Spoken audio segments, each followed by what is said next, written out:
In a land that did not appear on any map and was rarely spoken of in history books, there existed a kingdom that was neither the richest nor the most powerful, yet it survived longer than many empires that were built on gold and fear. And this kingdom was ruled not by one king, but by a line of kings whose greatest enemy was never invading armies or rebellious nobles, but the quiet, slow, and unavoidable obstacles of life itself. Obstacles that did not announce their arrival with drums or swords, but entered silently through doubt, responsibility, time, and human weakness. And the story of this kingdom began with a king named Armin, a man who inherited the crown at a young age, not because he was ready, but because fate does not wait for readiness. And when Armin first sat on the throne, the chair felt heavier than the crown on his head, because the throne carried the weight of every decision he would ever make, every mistake he could never undo, and every life that depended on his judgment. And in the early days of his rule, Armin believed that obstacles were things that stood in front of him, visible and clear, like enemy borders, drought, or rebellion. And he believed that once these were removed, life would become smooth and predictable. But life rarely behaves according to belief. And the first obstacle came not from outside the kingdom, but from within Armin himself, because power magnifies the self. And whatever lies hidden inside a person becomes larger when authority is placed in their hands.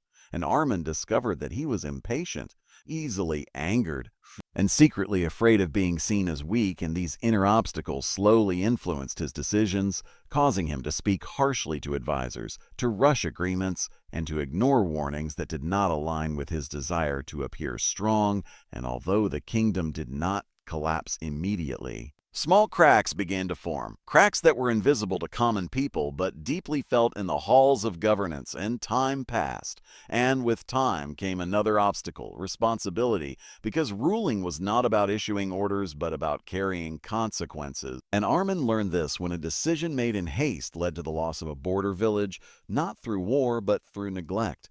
And when he visited the village and saw the empty homes and silent streets, he realized that obstacles are often lessons disguised as punishment, and that life does not shout when we are wrong, it simply shows us the result. And this realization did not make Armin wiser immediately, because growth is not a sudden transformation, but a slow, uncomfortable process. And the next obstacle arrived in the form of trust. Because Armin trusted the wrong people, not because they were clever, but because they spoke confidently.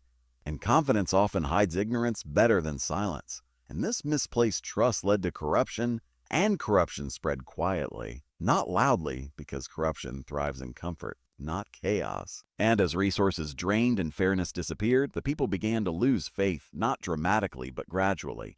And this loss of faith was perhaps the most dangerous obstacle of all, because once people stop believing, no amount of power can force loyalty to grow again.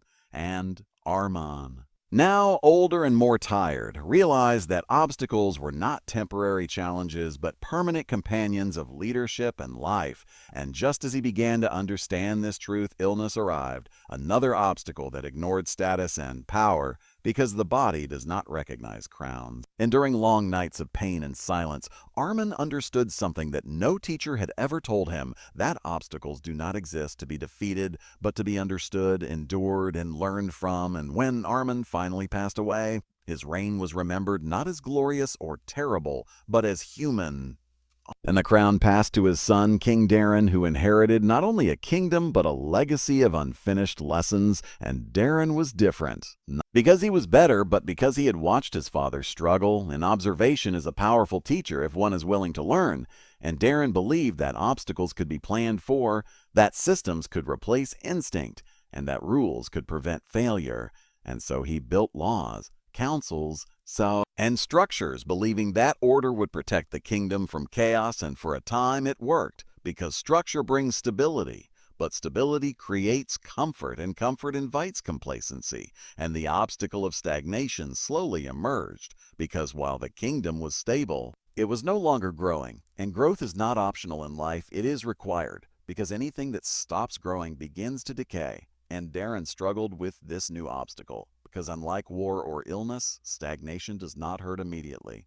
It feels safe. And the people were content but not inspired, and inspiration is necessary for progress. And Darren realized that obstacles change shape over time. They evolve as we evolve. And just when one believes they have mastered life, life changes the rules, and as years pass, Darren faced the obstacle of legacy, the pressure to be remembered, and this pressure led him to build monuments rather than invest in people, and monuments stand still while people move forward, and slowly, the kingdom began to feel outdated, not poor, not broken, but behind. And when neighboring kingdoms advanced, not through conquest, but through knowledge and innovation, Darren realized that ignoring change is also a decision, and often the most dangerous one. And this realization came too late to reverse everything, but it planted a seed in the next generation. And when King Leor ascended the throne, he inherited a kingdom that was stable but slow, safe but uncertain, and Leor's greatest obstacle was expectation.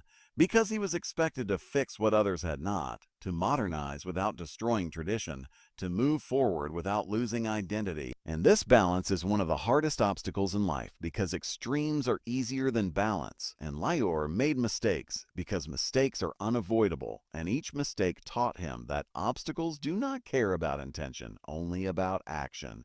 And the more he ruled, the more he understood that power does not eliminate obstacles, it attracts them. And leadership is not about avoiding problems, but choosing which problems are worth carrying.